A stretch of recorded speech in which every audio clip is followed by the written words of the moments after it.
Estamos iniciando o trabalho aqui na casa do Rafael. Vai começar a sair a costela.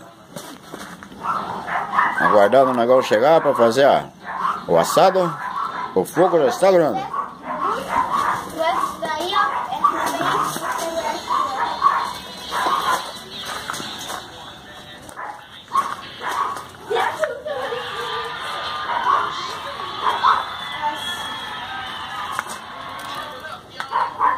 Aqui o bairro onde mora o Rafael.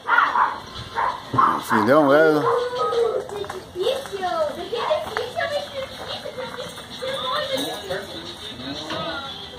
Lá o gordo, o pitbull.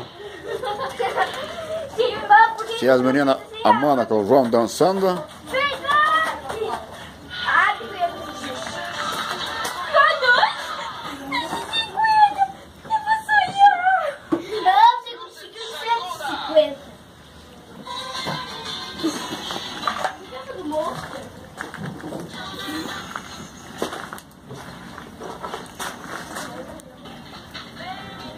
Não sei onde pau isso aqui.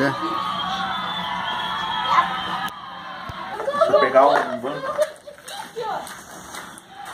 Tá fazendo um vídeo, hein, pai? Fazendo um vídeo do... Vai sair assado aqui? Tá bem agora. Olha, câmera lenta. Vamos ver, começar a pôr Um pouquinho bonitinho também. a picanha. Tá alto o fogo. Esse é o Rafael, o assador, é? Fazemos os espetinhos. Vamos ver umas espetinhas, Ó, é? os espetinhos. Ah, Vamos apanhar ali no fogo. Ai. Não pode ficar com o dedo. Já vai dar.